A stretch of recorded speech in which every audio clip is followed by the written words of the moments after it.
कौन सबसे बड़ा धर्मात्मा, कौन सबसे बड़ा दानवीर है। और जब चर्चा चली तो सब अपने अपने मत के अनुसार बताते हैं कौन दानवीर है और कौन धर्मात्मा है। तो वशिष्ठ जी बोल पड़े। जब वशिष्ठ जी की बारी आई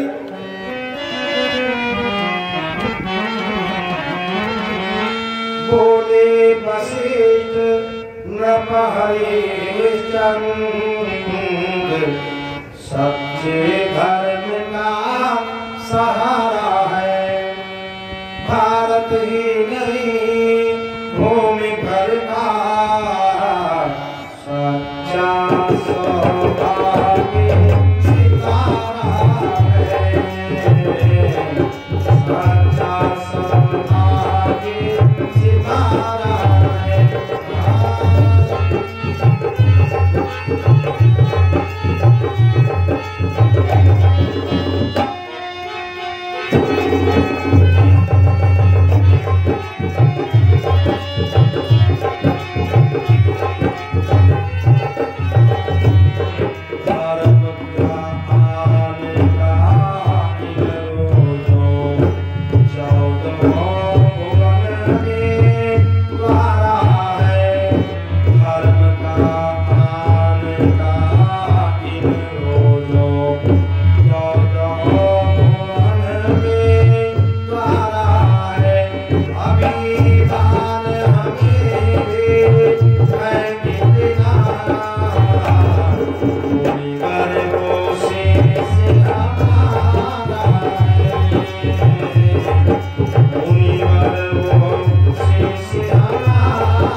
वशिष्ठ जी ने कहा अगर सत्यवादी धर्मात्मा दानवीर की बात करते हो तो हमारा शिष्य जो है अयोध्या का राजा इसमें हरिश्चंद्र के समान ना तो कोई सत्यवादी, ना कोई दानवीर, ना तो कोई धर्मात्मा।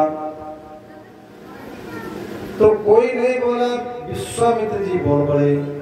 गाद इतने कहने लगे रहने दो ये भाव, यो सारे संसार को मुनि अंधा न बनाओ। अरे सत होता है, व्रत होता है, पर सीमा सबकी रहती है। सावन भादों के दिन पाकर सरिता भी बाहर बहती है। सोना क्या खूब चमकता है, जब तक कि दिखाओ आँच नहीं। मुनिवर ये घर की बातें हैं की गई अभी तक जांच नहीं। आपका शिष्य है इसलिए आप उसकी बुराई कर रहे हो। हम कैसे मान ले बहुत बड़ा दान मेरा है। हर पीली वस्तु सोना नहीं होती है। वो तो जब जांच करी जाती तब पता चल जाता कि सोना कौन है और पीतल कौन है। वशिष्ठ जी ने कहा ठीक है अगर आप जांच करना चाहते हो तो बोले वशिष्ठ जांच ही सही, जिस तरह तुम्हारी इच्छा हो। भावी लोगों को शिक्षा हो और भूपति की प्रथम परीक्षा हो। कहा जाओ तो परीक्षा लेकर देख लो, हमने जैसा कहा वैसे मिलेगा। कहा परीक्षा लेगी। वशिष्ठ ने कहा अगर हमारा शिष्य परीक्षा में पास हो गया तो भाई कुछ इनाम भी तो मिलना चाहिए। विश्वामित्र ने कहा बिल्कुल मिलना चाहिए। अगर हमारी परीक्षा में तुम्हारा शिष्य पास हो जाएगा तो उसको 7000 वर्ष की तपस्या का फल हम दे देंगे। और अगर कहीं तुम्हारा शिष्य परीक्षा में फेल हो गया तो उसको नष्ट और भ्रष्ट कर देंगे। सब मंजूर हो गई। ब्रह्मा जी से विश्वामित्र ने कहा भगवान थोड़ी हमें शक्ति प्रदान कर दो। हम जब परीक्षा लेंगे तो हर प्रकार से लेंगे, भेष बदल बदल के लेंगे। ब्रह्मा जी शक्ति प्रदान करी। सुखदेव जी कहते हैं हे राजन इसी साध पर चल दिए गाधे तलह तत्काल। लौटे वहां अहेर से कर्म वीर नरपाल। आज विश्वामित्र चल दिए। उधर हरिश्चंद्र जी गए थे जंगल में शिकार करने के लिए, शिकार से वापस आ रहे थे और सबसे पहले विश्वामित्र ने सूअर का रूप बनाया और फुलवाड़ी में पहुंच गए, सारी फुलवाड़ी को उजाड़ दिया। माली ने रोकना चाहा तो माली को घायल कर दिया। माली घायल अवस्था में रोता हुआ राजमहल के दरवाजे पर पहुंचा। इतने में हरिश्चंद्र जी शिकार करके वापस आ गए, घोड़े से नीचे उतरे, एक हाथ में कुंजी दिया, हाथ में लगा। तब तक वो रोते हुए माली कहता, राजन एक जंगली सूअर आया है, सारी फुलवाड़ी को उसने उजाड़ दिया। तो हरिश्चंद्र जी घोड़े से उतर करके सीधे माली के साथ में फुलवाड़ी की तरफ चल दिए। उधर से विश्वामित्र जी आ रहे हैं, अब ब्राह्मण का भेष बना लिया, सूअर का भेष नहीं लेगा, ब्राह्मण का भेष बनाया। और रास्ते में जब ब्राह्मण को आते देखा तो हरिश्चंद्र ने प्रणाम किया। बता है राजा ने दंड प्रणाम किया, मुनिवर ने आशीर्वाद दिया, थोड़े से शब्दों के द्वारा मंतव्य वहां पर प्रकट किया। राजन मैं तेरे कारण जाता था अवध राजधानी, अच्छा ही हुआ राही में पूर्ति की निशानी दिखलाई। अब ब्राह्मण के वेश में विश्वामित्र कहने लगे, राजन हम आपके पास ही आ रहे थे, चलो आप रास्ते में ही गिर गए। राजा बोले, उपकारनाथ कुटिया को पावन कीजिएगा, जो इस चेले के लायक हो करुणा करा दिया दीजिएगा। आप हमारे घर पर चलिए, आपके चरण पड़ेंगे, हमारा महल पवित्र हो जाएगा। तो गात इतना कहने लगे, दानवीर नरपाल एक कन्या पर का मुझे है विवाह का ख्याल, हमारी कन्या है, धन हमारे पास में है नहीं, कन्या शादी के योग्य हो चुकी है।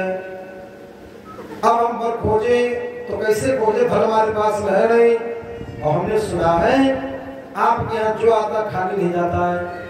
सुनता हूँ तीनों की सहाय, करना है केवल काम तेरा, धर्म ध्वज धीर धुरंधर है, शुभतान वीर है नाम तेरा। इससे अपनी मर्यादा पर कुछ इच्छा दान चुका राजन, याचक के दीन बालिका के बस पीले हाथ करा राजन। हमें कुछ धन की आवश्यकता है। तो दानवीर कहने लगे, घर चलिए गुजरात। अरे भगवान हमारे घर तो चलिए, कर दूंगा मैं आप ही पर कन्या का काज, आपको रिश्ता तय कर देना, सारा खर्च मैं उठाऊंगा, आपको कन्यादान करिएगा बस, लिए घर तो चलिए। तब बोल पड़े विश्वामित्र जी, क्या कहते,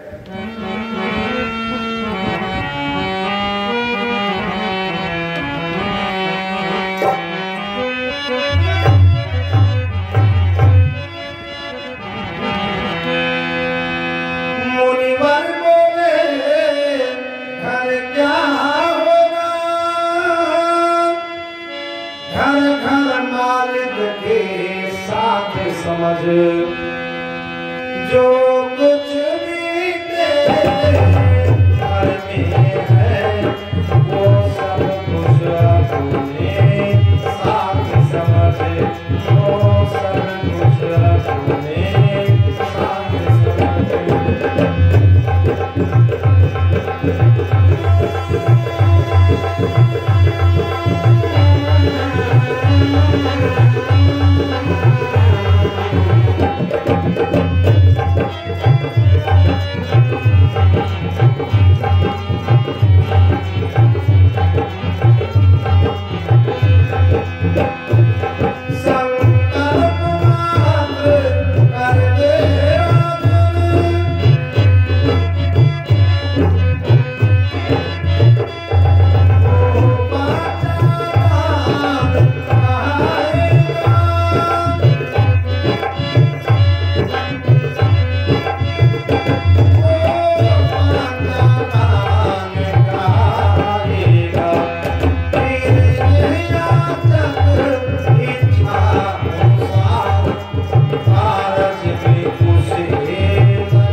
क्या चल रहा है, जहां मालिक है वही घर समझो।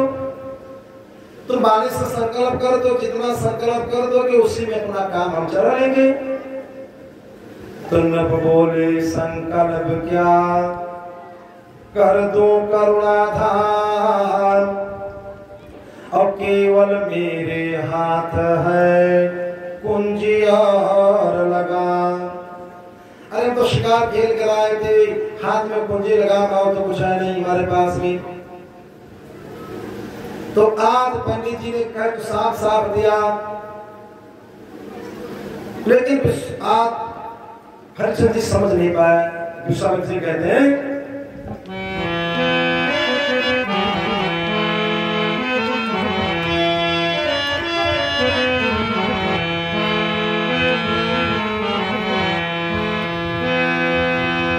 जैसा किया कि जप तप सब राम नाम में है,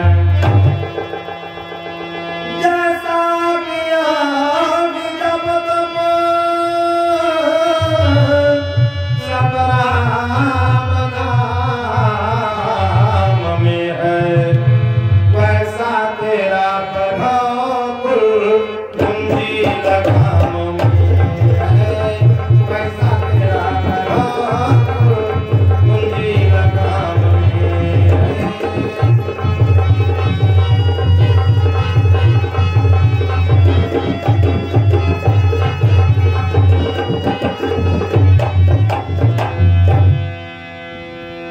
जैसा कि यह कि जब तक सब राम नाम में है, वैसा तेरा वैभव कुल सब कुछ कुल संपत्ति कुंजी लगाम में है। हरिश्चंद्र जी समझ नहीं पाए और मुस्कुराते हुए कहते हैं, अरे मांगना मांगना नहीं जानते हो, मांगना मांगना नहीं जानते हो, हमारे पास में कुछ है नहीं, कुंजी लगाम है, तुम कहते हो कुंजी लगाम से ही काम चल जाएगा। विश्वामित्र ने कहा बिल्कुल, श्रद्धा तुम्हारी राजन कुंजी लगाम की है, श्रद्धा तुम्हारी राजन कुंजी लगाम की है, कुंजी लगाम की है, संकल्प बोल कीजिए थोड़े से दाम की है।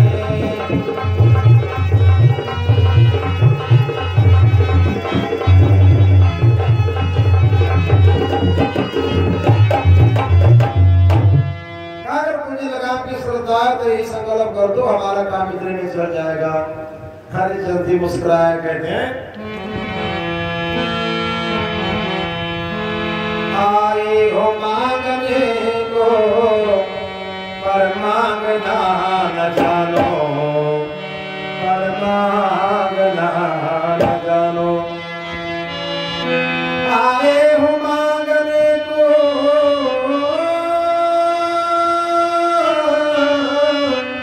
पर मांगना न जानो, पर मांगना न जानो, घर चल असंख्य धन लो कहना हमारा, घर चल असंख्य धन लो कहना हमारा।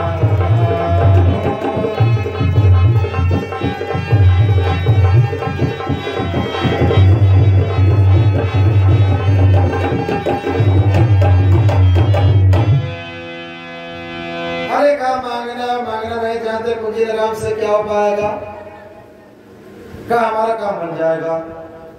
तो कहा तो मैंने कहा ठीक है, कुंजी लगाम से अगर तुम्हारा काम बनता है तो संकल्प बोल दो, यदि कुंजी लगाम संकल्प कर दिया, कुंजी लगाम ले ली।